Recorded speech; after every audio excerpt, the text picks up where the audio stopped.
como os pesadelos eles podem revelar problemas subjacentes na saúde mental. Os símbolos oníricos nos pesadelos são manifestações de ansiedades e conflitos inconscientes, como eu falei aqui. Eles fornecem insights valiosos sobre os estados emocionais e psíquicos dos pacientes. É por isso que você tem que ser um especialista na interpretação dos sonhos, para saber como investigar os sonhos do paciente, para transformar esse paciente em protagonista do processo, para que ele possa ter esses insights transformadores. Porque aí os pesadelos vão ajudar a diagnosticar as diversas estruturas, como a neurótica, a psicótica, a borderline, por exemplo, oferecendo um caminho de tratamento adequado.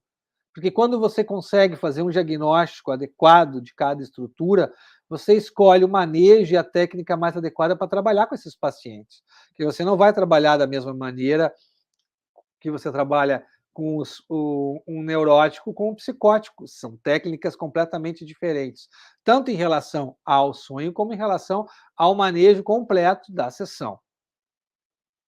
Vamos dar um exemplo clínico disso. Eu trouxe alguns exemplos aqui para a gente pensar. No primeiro exemplo, eu trouxe o Pedro, que é um homem de 30 anos, diagnosticado com uma estrutura psicótica. Ele sonha repetidamente que ele é perseguido por figuras sinistras que querem matá-lo. As figuras parecem familiares, mas ele não consegue reconhecê-las claramente. Na hipótese interpretativa, depois de trabalhar esse sonho com o paciente, os perseguidores, obviamente, representam a paranoia e o medo constante de ser perseguido, típico dos quadros psicóticos. A confusão, só que tem um detalhe, esse tipo de sonho, ele pode estar presente também em outras estruturas, só que tem mais, né? Tem essas figuras sinistras que querem matá-lo dentro do sonho. Essas figuras que são familiares e que ele não consegue reconhecer. Isso é o que diferencia o diagnóstico através do sonho do paciente de um quadro neurótico, por exemplo. Porque aí, esse tipo de elemento dentro do sonho do Pedro mostra a confusão sobre a identidade dele, das figuras que reflete a despersonalização e a desordem do pensamento do Pedro. Vejam que interessante isso. Então, o sonho de perseguição é comum em neuróticos também, mas despersonalização, através dessas forças sinistras, através dessas figuras familiares que não são reconhecidas, né? E que mostram e simbolizam, representam, melhor dizendo, a desordem do pensamento do personagem, do paciente, é óbvio que isso tem a ver com uma estrutura mais psicótica e não neurótica. Vamos ver outro exemplo?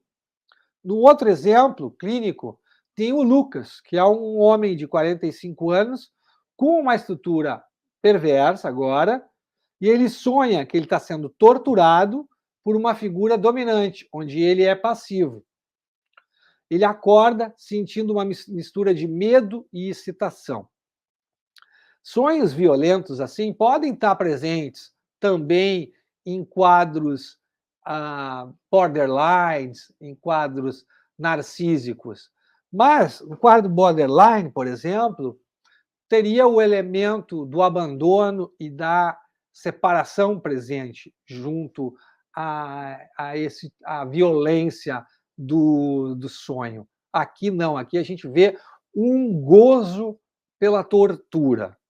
É um elemento perverso bastante característico. Então, a tortura no sonho do Lucas pode simbolizar os seus impulsos agressivos e sadomasoquistas, e provavelmente representam isso. A excitação que ele sente quando ele acorda indica uma satisfação inconsciente em relação a esse tipo de impulso. Diferente dos outros quadros que eu disse que também podem ter sonhos agressivos e violentos. Opa! Ah, tá. Então, vamos ver um exemplo de um tratamento agora bem sucedido.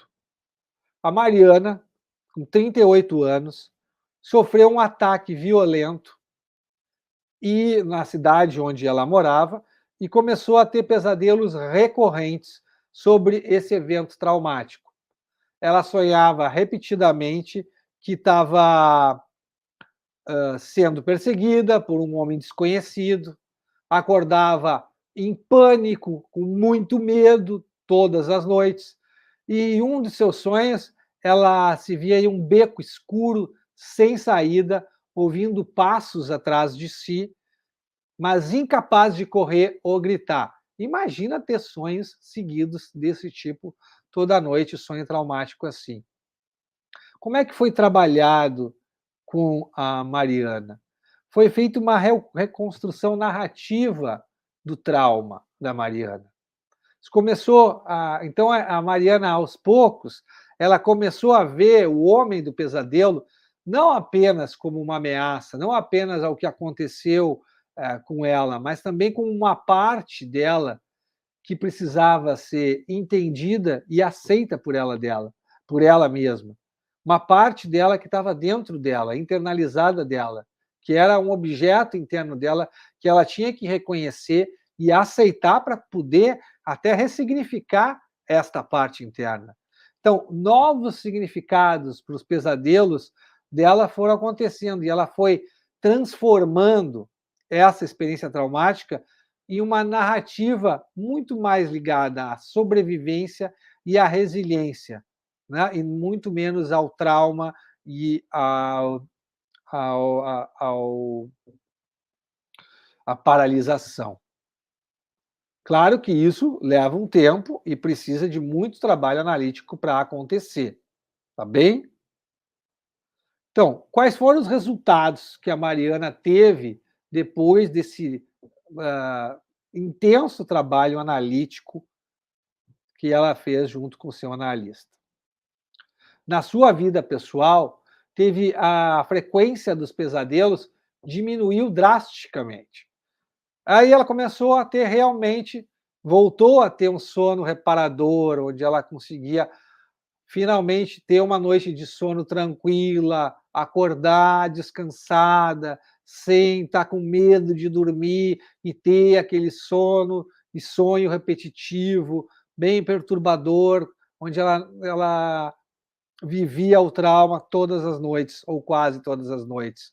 E isso fez com que ela tivesse uma diminuição nos sintomas do trauma, principalmente no que se referia aos sintomas da hipervigilância, que atrapalhavam muito a vida dela, que deixavam ela tensa o tempo todo, muito preocupada e assustada, e a reatividade exagerada que ela tinha com as outras pessoas e com as coisas que aconteciam à sua volta.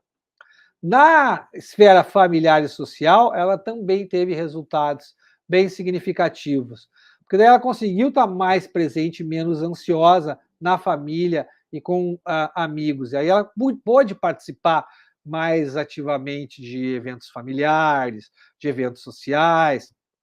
Ela pôde retomar as suas atividades de lazer, como uma coisa que ela gostava muito, que era passear no parque, que ela já não estava conseguindo mais fazer desde que foi atacada, sem sentir um medo e um pavor constante que impedia que ela saísse, né, e começasse até a desenvolver uma fobia social, muito fechada em si mesmo, com medo de ter qualquer contato social.